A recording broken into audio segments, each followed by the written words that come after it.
Ang 3:00 ng madaling araw ay tinuturing ng marami bilang oras na di banal. Sinasabi nila na sa mga sandaling ito nagaganap ang samut-saring kababalaghan. Ito rin ang oras na numinipis ang belo sa pagitan ng ating mundo at ng mundo ng mga ligaw na kaluluwa at ibang nilalang. Ako si Luna Ilaya. Ang kwentong aking isasalaysay ay patungkol sa isang dalagang dinadalaw ng hiwaga at lagim tuwing 3:00 ng madaling araw.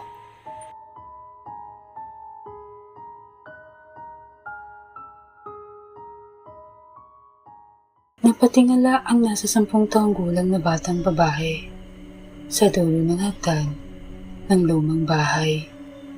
Blanko ang kanyang mga mata habang dahan-dahan siyang umaakyat. 1, 2,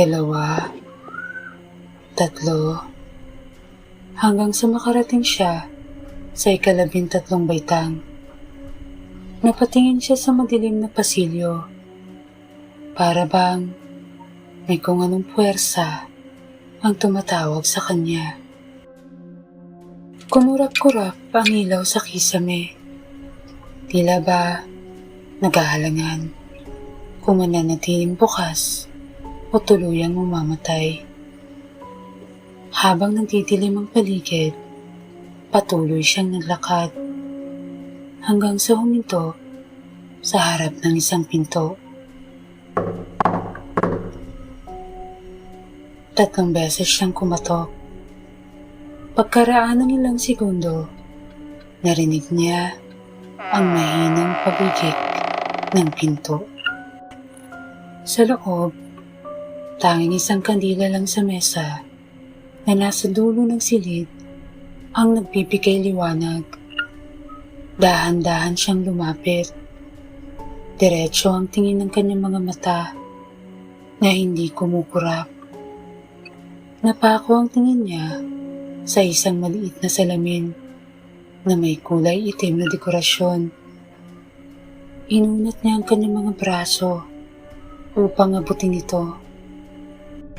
Hana!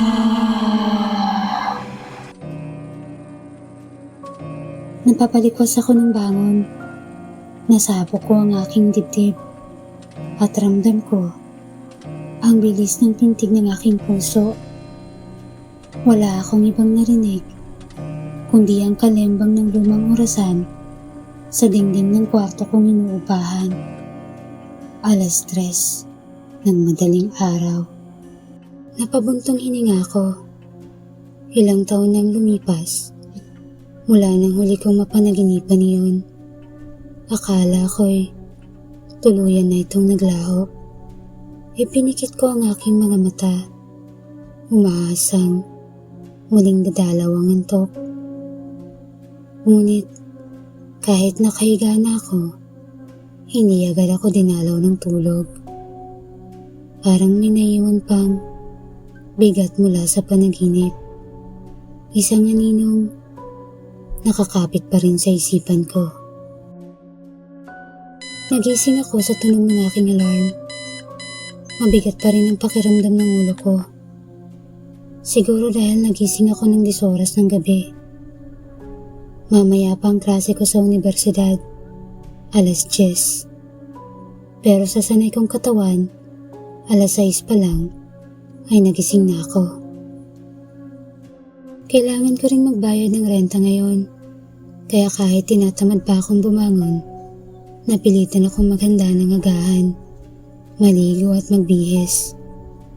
Pagkababa ko, dumiretso ako sa kwarto ni na Aling Berta, ang may-ari ng lumang gusali na kasalukuyan kong tinutuluyan. Aling Berta! Tawag ko. Saglit lang. Sagot ng may-ari ng paupahan mula sa loob. Ilang sandali pa'y bumukas ang pinto at bumungad sa akin Ang alin na may kulot na buhok na may halong puti. Oh, ikaw pala Hana. Anong atin? Magbabayad na po ako ng renta. Sabi ko, sabay abot ng 3,000. Ngumiti sa akin si Aling Berta at tinanggap ang inabot kong pera. Salamat dito, Hana. Wala nga naman po, sabi ko, sabay ngiti. Tumalikod na ako at naglakad papuntang gate. Nang makalakad na ako ng ilang distansya, napalingon ako sa gusaling tinutuluyan ko. Nalala ko tuloy, nung una ko palang sinabi sa kaibigan kong si Tanya na dito ako titira, nag-alala siya. May mga kwento-kwento sa klase namin at minsan ay napag-uusapan ng lumang gusali. Narinig ko sabi nila, may iba raw na nakikitira sa gusali na inuupahan ko. Nagsisimula pa lang daw ang pagtayo ng universidad namin ay nandun na ang gusali, kaya mas matanda pa ito sa school na pinapasukan ko. Ping probinsya ako, kaya ang mga ganitong kwento-kwento ay hindi na bago sa akin. Kaya ay pinagkibit-balikat ko na lang. Malapit ito sa universidad, mura pa. Hindi ako mahilig makihalubilo sa tao, kaya mas gusto kong mag-isa lang ako sa kwarto. Nataon naman na may bakante sa pinapaupahan ni Aling Berta, kaya kinuha ko agad ito. Ayoko rin kasing masyadong gastusan pa ako ng mga magulang kong nasa probinsya. Hana! Napalingon ako. Si Tanya, ang kaibigan kong may mahabang buhok na laging naka-ponytail. Aga mo ah, sabi niya. Maaga ka rin naman, sagot ko. Sabay tingin sa relo. 8:30 pa lang pala. Mahingi si boarding house namin, kaya napaaga. Stay strong ka pa rin ba dun sa inuupahan mo? Wala kang planong lumipat? Bakit naman ako lumipat? Grabe ka. Ikaw lang ata ang estudyanteng nagpupumulik tumira dyan. Ang daming kwento. Kwento-kwento lang naman yun. Putol ko. Ngumiti siya. Pero kung gusto mong lumipat, sabihan mo lang ako. Sabay tayo maghanap. Tumango ako. Nakagawian na naming tumambay muna sa library tuwing maaga kami pareho. Kaya naglakad kami papunta roon. Kinagabihan, pagkatapos kong maghapunan, ay isa-isa kong nilabas sa mga notebook mula sa aking bag. May essay akong kailangang tapusin at sandamakmak na mga assignments sa mga major subjects. Binuksan ko ang pocket wifi at laptop ko at nagsimula na ako mag-research at gumawa ng essay. Tanging ang tunog ng keyboard ang maririnig sa maliit kong kwarto. At study lamp ko lang ang iniwan kong nakabukas. Di ko rin maintindihan minsan, pero pakiramdam ko, mas komportable ako pag medyo madilim ang paligid ko. 9 p.m. 10 p.m. 11 p.m. Unti-unting bumigat ang talukap ng mga mata ko habang nakatutok sa screen.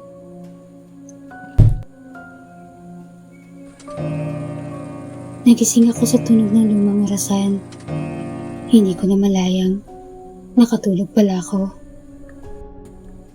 Wala akong makita. Nakapatay na ang screen ng laptop ko. At tingin ko, pati disk lamp ko ay naubos na rin ang battery. Nagpapungas-pungas ako at kinapa ang aking cellphone para tingnan ang oras. 3:00. Parang nagising ang utak ko nang meron akong narinig na ibang tunog. Tumako ang pansin ko sa pintuan ng aking silid. May kumakatok. Tumindig ang balahibo ko.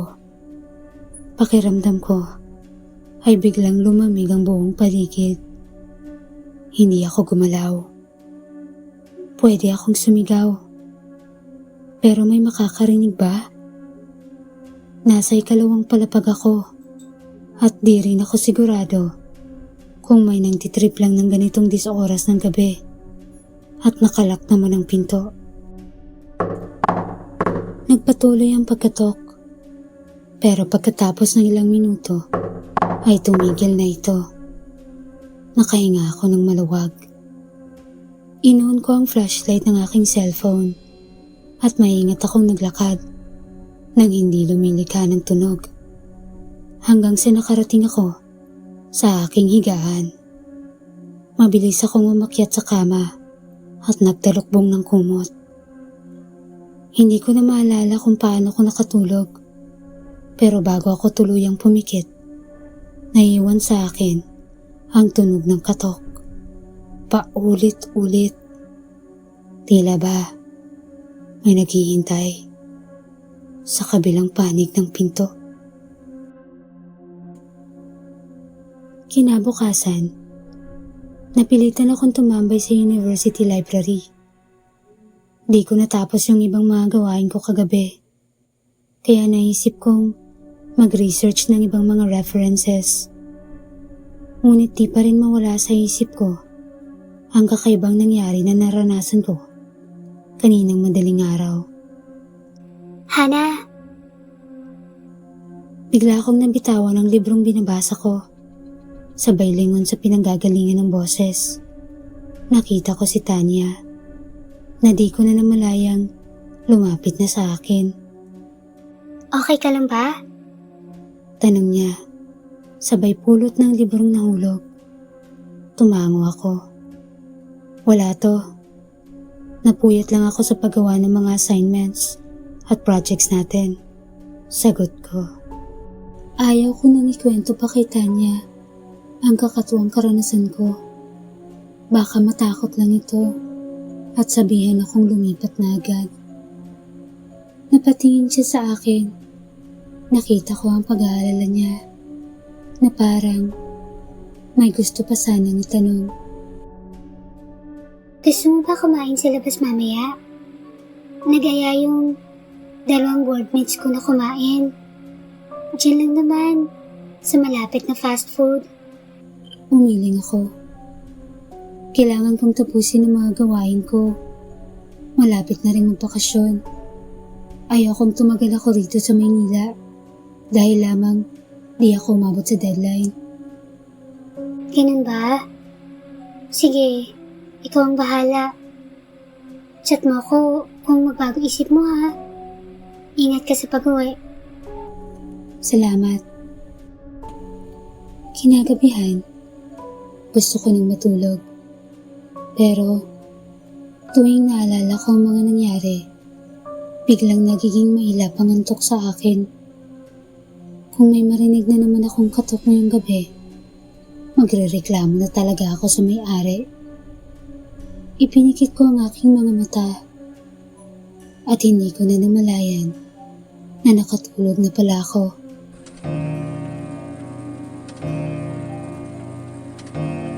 Napapalikwas ako ng bangon.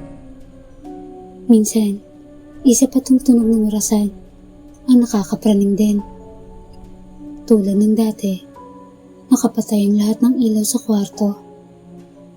Kinapa ko uli ang cellphone ko na nasa gilid lang ng aking unan. Tiningnan ko ang oras sa screen. 3:00 ulit. Bakit pa palagi akong nagigising ng ganitong oras? Babalik sana ako sa pagpikit ng piglang. Nanigas ang katawan ko. Nang marinig ko na naman ang pamilyar na katok. Napahimas ako sa aking braso nang bigla akong nakaramdam ng lamig. Nagtalokbong ako ng aking kumot. Kung kagabi ay medyo mabilis lang bago tumigil, ngayon naman ay medyo tumagal ito. Habang patuloy ang pagkatok, ay nakapikit lang ako. Gusto ko sana matapos na. At kung sino man tong damuhong gumagawa nito, ay tumigil na siya. Buti at wala pang nagrereklamo sa may-ari sa mga ginagawa niya. Hindi ko na alam kung ilang minuto na ang nakalipas. Pero tumigil lang pagkatok. Napapikit na lang ako at inantay na dalawan uli ako ng antok. Nang sumunod na araw, Sabado, kahit medyo kulang ako sa tulog, pinilit ko pa rin na puntahan ng may-ari. Hindi na talaga ako natutuwa sa ginagawang prank ng kung sino mang damuho na yun tuwing madaling araw. Kahit nasabihin pa na isang biro ang pagkatok-katok sa pinto, hindi ito maganda sa mentalidad ng mga taong nakatira. Tao po? Aling Berta? Tawag ko. Sabay katok sa pinto. Saglit lang, Ineng. Pagkatapos ng ilang segundo, bumukas ang pinto at bumungad sa akin ang may-ari. Oh, ano uli atin? Di ka naman siguro magbabayad ng sobrang agad ng renta. Pabirong sabi nito. Hindi po. Magtatanong lang po sana ako kung meron tayong tenant na umuwi tuwing madaling araw.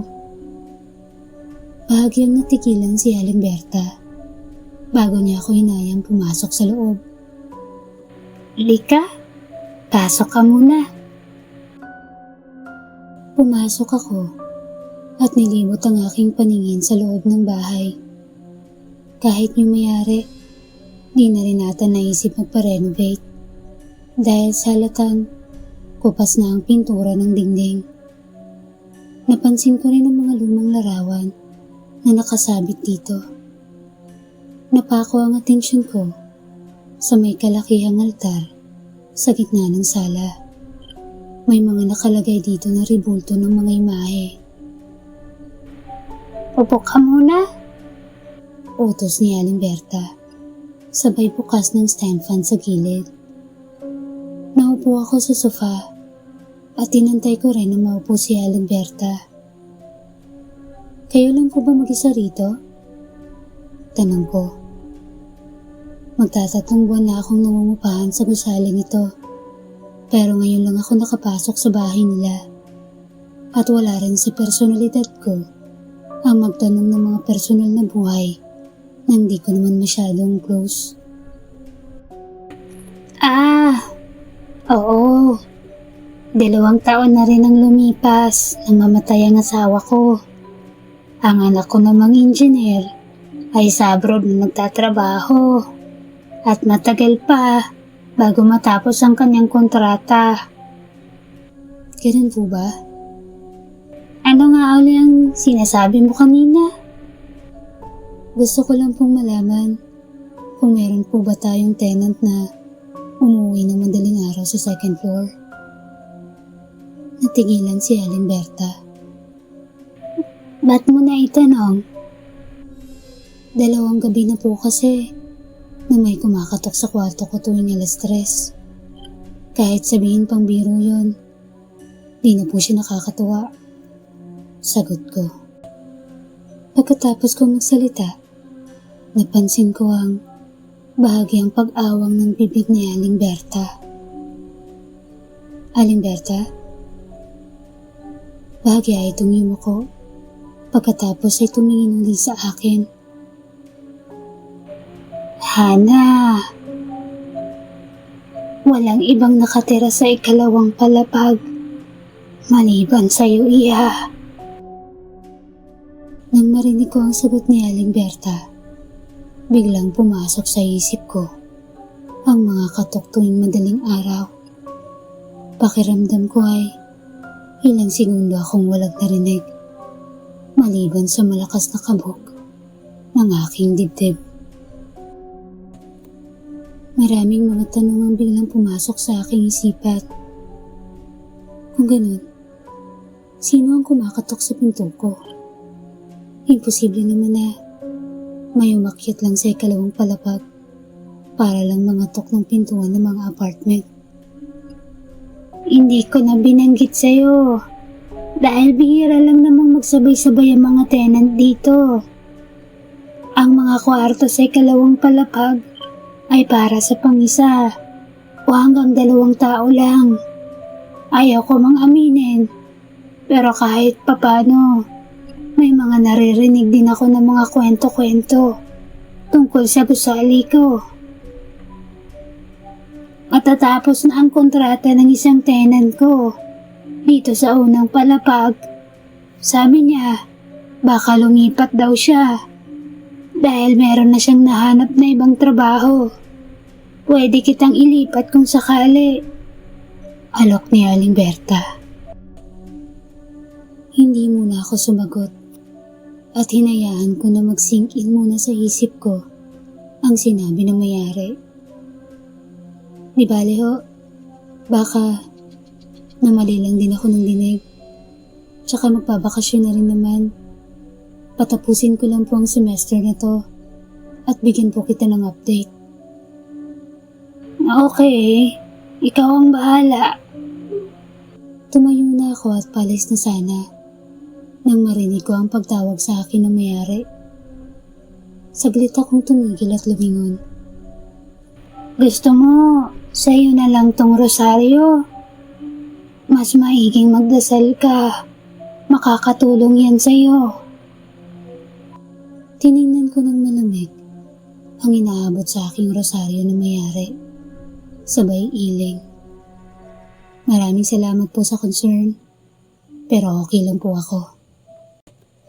Pagkatapos ay tumalikod ako uli at tumakyat sa aking kwarto.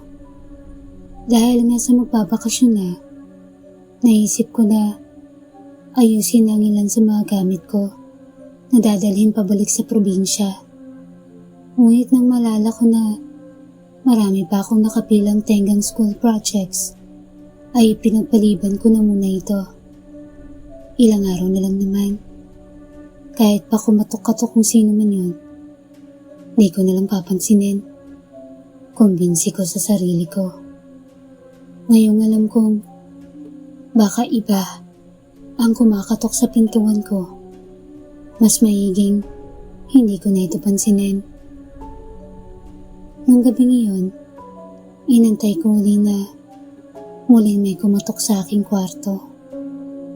Nakahinga ako ng malalim. Nang sa wakas, ay wala na akong narinig. Lumipas ang mga araw at di ko na muling narinig ang mga katok tuwing 3:00. Hanggang sa dumating na ang huling araw ng klase ko. Bago ako umuwi sa aking inuupahan, ay kumain muna kami ni Tanya at nagpaalam sa isa't isa. Sabi niya, may lakad din siya pagkatapos, kaya baka ilang araw ay hindi ko siya makontak. Balitaan mo ako pag nakauwi ka na sa probinsya niyo ha, ani Tanya. Tumango ako at niyakap namin ang bawat isa, saka kami naghiwalay.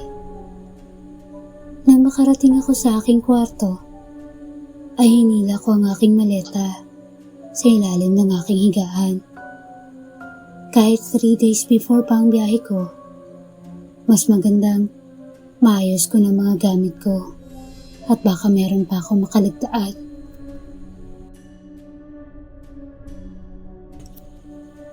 Kinuha kong isa-isa ang mga nakahanger at nakatupi kong damit.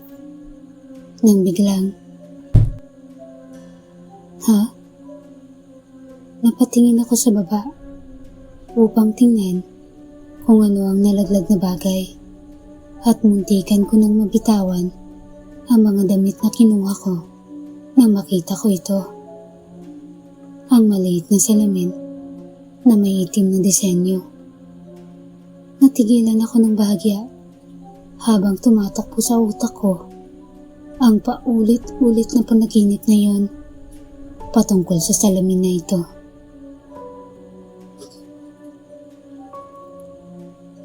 Kasabay nito ang panlalamig ng buo kong katawan. Wala akong maalalang dinala ko ito galing sa probinsya at wala rin akong dahilan para dalhin ito. Ang huli kong nalalay. Kasama ito sa mga gamit na ipinatapon namin pagkatapos ng burol ng aking lola. Bakit nandito to? Ilang segundo pa ang nakalipas bago ko naisipang pulutin ang salamin. Inakala ko na mababasag ito dahil semento ang aking sahig, pero maayos pa rin ang itsura neto.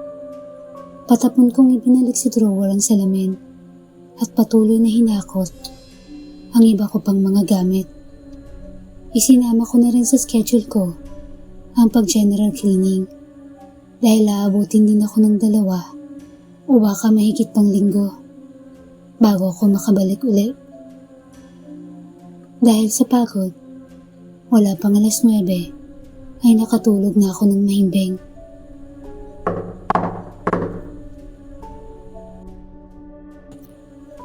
Pakiramdam ko ay may gumising sa aking ulirat nang marinig ko ang pamilyar na mga tunog na nangyayari lamang tuwing 3:00 ng madaling araw.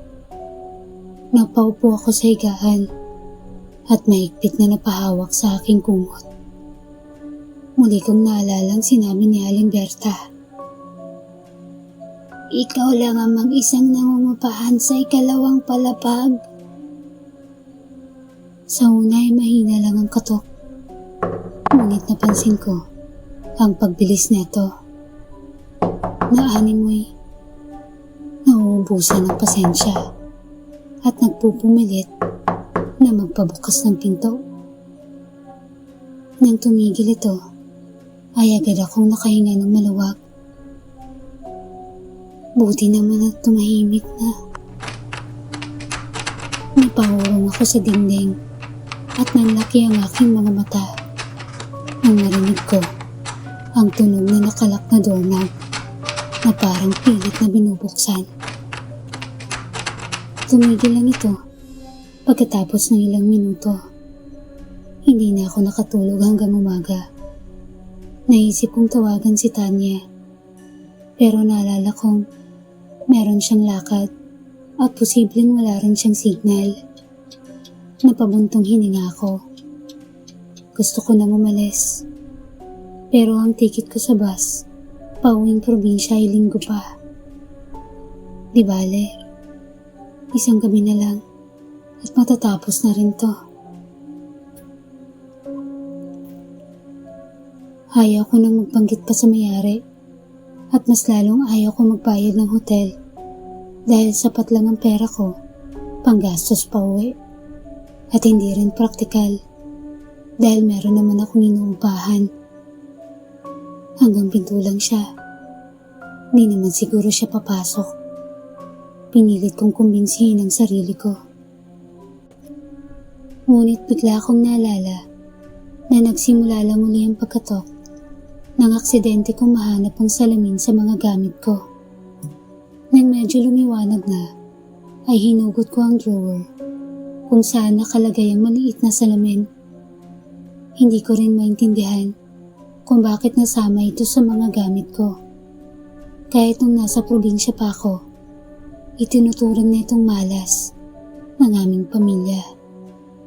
Pero isa ito sa pinakaiingatang gamit ng yumao kong lola. Lumabas ako ng kwarto, dala-dala ang salamin at pinuntahan ko ang segregation area ng inuupahan kong gusali. Hindi ako nagdalawang isip na itapon ang salamin. Naisip ko rin na manghiram sa mayari ng baseball bat. Nabanggit niya sa akin na dating player ng baseball ang anak niya, kaya sigurado akong meron itong naitabi. Hindi ako sigurado kung totoong tao ang kalaban ko o iba. Kahit nakita kong parang may gustong itanong ang mayari, habang inaabot sa akin ang baseball bat, ay hindi ko na ito pinansin. Nung gabing iyon, ay hindi na ako natulog.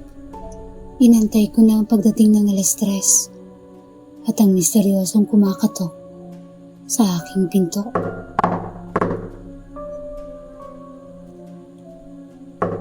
Kagaya ng inaasahan ko, muli ko na namang narinig ang katok sa pinto.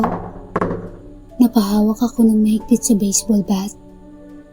Nang ang doorknob naman ang pilit na pinipihit. Nanindig ang balahibo ko. At ang tanging naririnig ko lang ay ang lakas ng kabog ng aking dibdib. Ilang saglit pa ay tumigil ang paggalaw ng doorknob.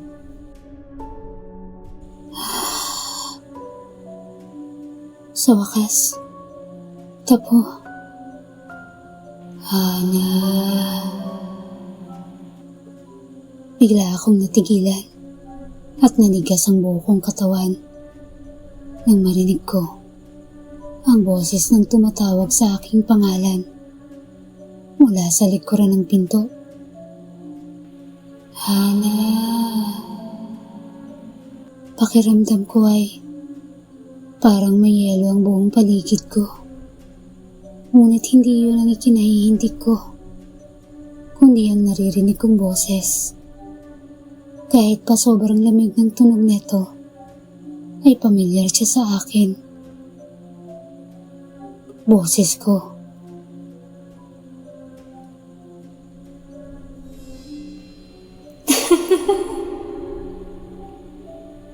Alam ko gising ka.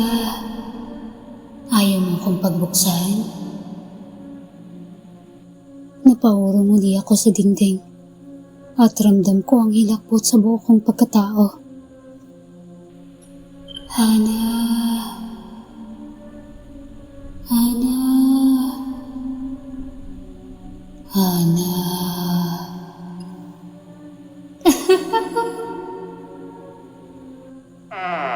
Bumukas ang pinto at ang huli kong nakita ay isang anino.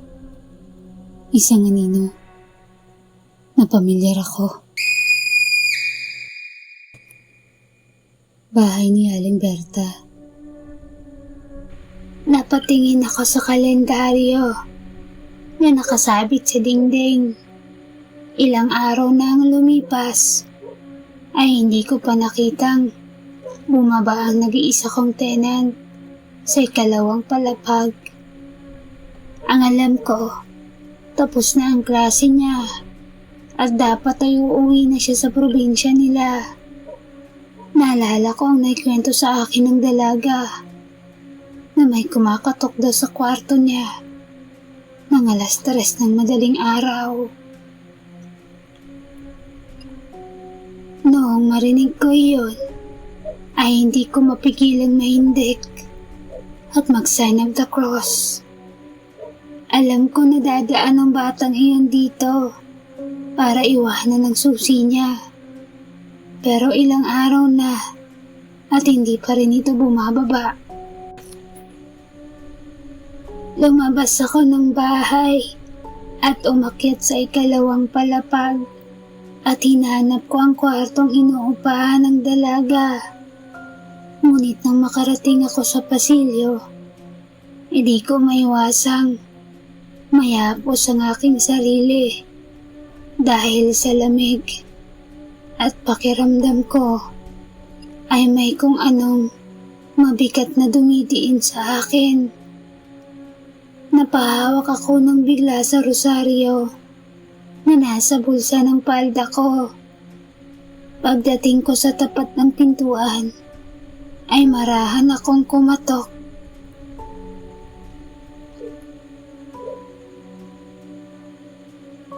Hana?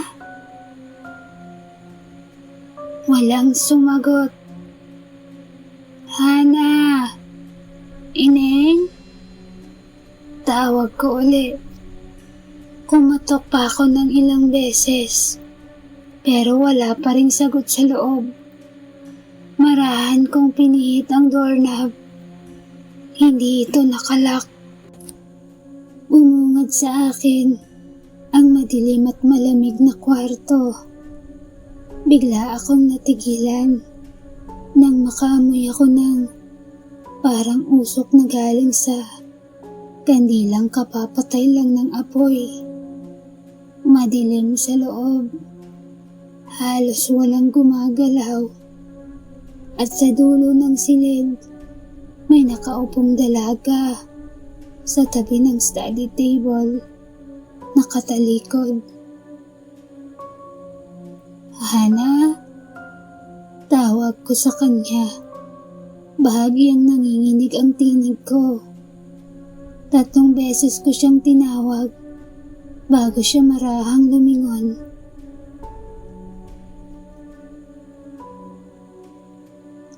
Aling Berta? Hindi ko maintindihan kung bakit. Ngunit nanindig ang balahibo ko nang marinig ang boses ng dalaga. Boses niya. Pero may kung anong malamig at walang sigla. Parang hindi siya.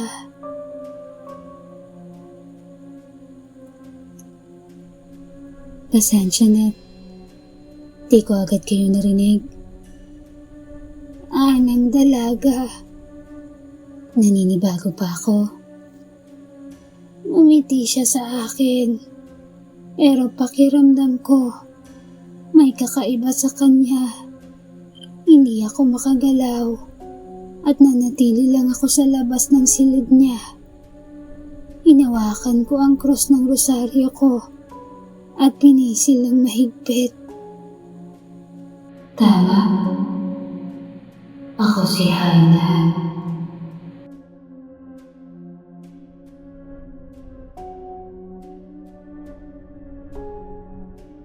Dito nagtatapos ang ating kwento tungkol sa mga kababalaghang nagaganap tuwing 3:00 ng madaling araw.